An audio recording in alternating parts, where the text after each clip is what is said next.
Hello bookworms! Today I'm going to be sharing my September TBR with you. So I kind of migrated away from doing TBRs because I am usually a mood reader. I do like sticking to a plan, I am a girl who appreciates a good list, but I do find that it can be restricting. However, I had such an excellent reading month in August. I'm feeling really motivated about September. I feel like I have the potential to read a lot, and there is definitely a lot on here. So this is a very overly ambitious TBR. We'll see what I get to. My friend Alexa from Alexa Loves Books and I are doing a very casual thing that we're calling Series Starter September, kind of thinking of shifting it to just Series September because I do have a lot of series books that aren't necessarily first on this list in addition to ones that are first. I do have some other series books on hold at my library, and if those come off, I'm definitely going to prioritize them because you guys saw my spreadsheet. You know how many series I'm in the middle of, and if there's the potential to either take one off of the list or to be in the caught up section, that would be good, especially with all of the ones I'm planning on starting. Also, I hope that you appreciate my Hobbit attire for September, since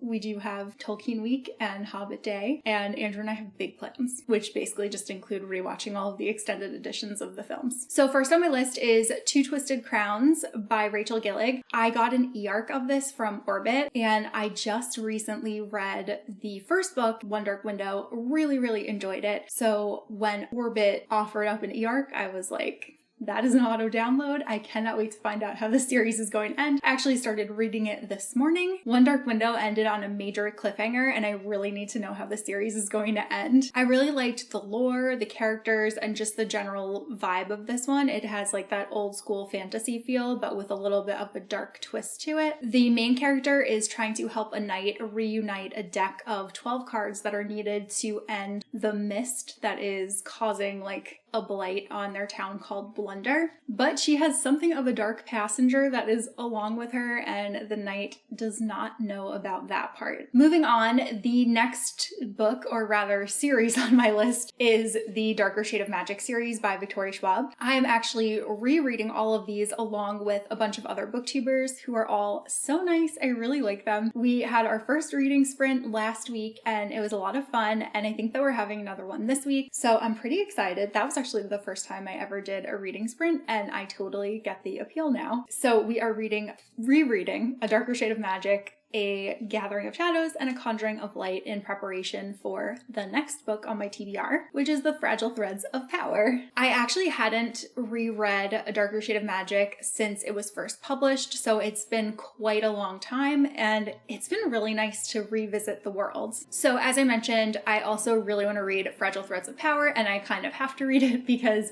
we are also going to have a live show to wrap up the first trilogy, and then we're also going to have a live show to discuss Fragile Threads of Power. Next on my list, and this one is a series starter, is Malice by John Gwynne. I've been very much in the mood to read books with swords, and that seems kind of promised based on the cover of this one. In this one, there are two opposing forces. It seems like there's a darkness and a lightness, and each of them demands a champion, and those champions will be known as the Black Sun or the Bright Star. But if the Black Sun is the one who gains ascendancy, then it seems like all hope is kind of lost for mankind. So pretty high stakes. Kind of hoping that I'll end up loving this one and then maybe reading one a month until finishing the series by the end of the year. Next, I would like to read Of Blood and Fire by Ryan Cahill. This is the Broken Binding edition. So I read the novella, The Fall, which takes place 400 years before this book. I absolutely loved it. You can't really go wrong when it comes to elves and dragons and a compelling fantasy world. The synopsis of this one actually mentions a character from the novella, so I'm pretty excited to get some familiar faces in here. Ideally, I would love to catch up on this series so that I could read the remaining books as they're released.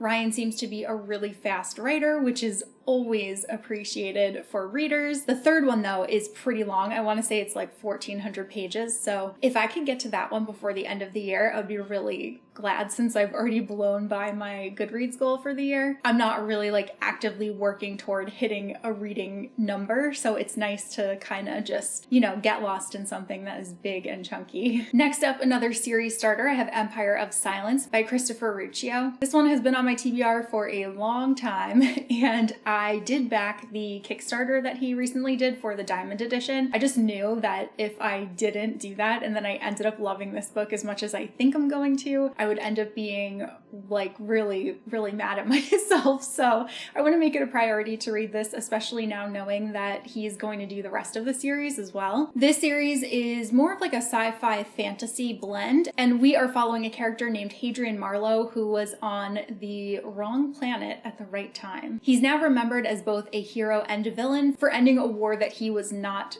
really supposed to be part of. His journey sounds really fascinating, and I always say I'm excited, but I really am excited to delve into this one. Next up, kind of unheard of, but we've got 2 sci-fi books on my TBR this month. The next one is The Long Way to a Small Angry Planet by Becky Chambers. I have been thinking a lot about how I do want to make it a priority to read more sci-fi, and more specifically sci-fi that I already own. So it would be great to read this one and then get through the rest of the series. As something of like an informal goal, I'm kind of hoping that I can actually get myself to read 1 sci-fi book a month, just like commit to that for the foreseeable future. But I've heard excellent things about this book. I think it would kind of be classified as like a cozy space opera kind of book, which is not a genre that existed at the time that it was published, but this is a very character-driven novel, and I've heard that it's kind of feel good. So I just feel like it would fit into that genre. In this one, we are following Rosemary Harper, who joins the crew of The Wayfarer, and that's actually what the series is called, The Wayfarers. Also, just love these pages. Then I don't have my coffee right next to me. I think it's downstairs somewhere. But, alright, awkward. But I DNF'd The Blade Itself by Joe Abercrombie. I was loving Glocta's perspective. He was so interesting to me, but I could not stand the guy who was a knight. And I also was not sold on Logan Ninefingers' perspective. I read like half of it and I was like, you know, I'm reading it fast. It's not like it's taking me a long time, but I'm also just not like excited to pick it up. So I decided to put it aside. I thought I DNF'd it. And then on that live show that I mentioned where we did our first Shades of Magic sprint, Elle kind of convinced me that I should pick it back up because she said that she had the same feelings as me at the same point I was in the book, and that she ended up pushing through it, and now like she loves Joe Abercrombie so much. And I like Joe Abercrombie's writing. I actually liked his YA series. I read that trilogy like years and years ago and really enjoyed it. I think I'm like potentially gonna finish that. I don't think that I need to reread what I've already read because it wasn't too long ago. I already remember pretty vividly what's going on. So that'll be nice to kind of sneak in a half a book since I do have some long books on my TBR. I would also like to read Foxglove by Adeline Grace. This is the second book after Belladonna, and we are once again following Cigna, who teams up with Death in order to solve another murder mystery. But in this one, there is something of a fun twist. It sounds like Death's sibling Fate shows up, and I'm sure that hijinks are just gonna ensue. I also think this one will serve as a nice kind of quick-paced read to pick up between some of these larger books that I've mentioned. I would also like to read Jade Shards by Fonda Lee, which is the prequel short story collection set in the world of the Greenbone saga. I read the Jade Setter of Jian Lun in August. Absolutely loved it. I just love these characters and this world so much, as evidenced by my top 10 fantasy series video. I've kind of been putting this one off because it's like officially the last installment, and obviously don't want this to end ever because I love it so much. I mean, it's already over. This is a prequel. It's not like this is going to be something that happens afterward, but I just love these characters, and like I know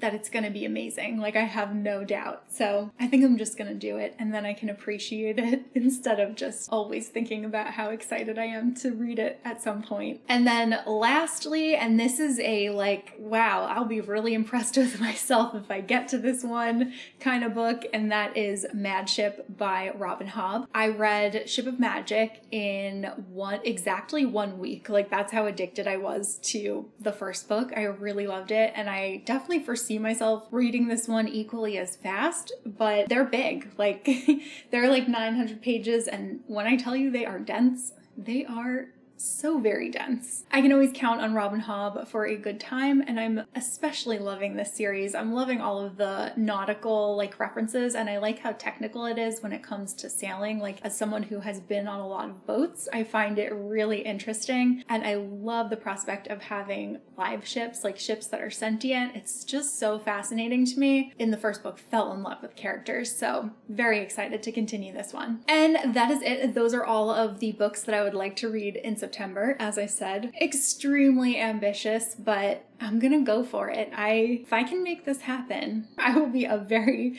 very happy hobbit. Let me know if you've read anything that I mentioned, and let me know what book you are most excited to read in September. That is all that I have for this video, and I will see you guys soon in a new one. Bye!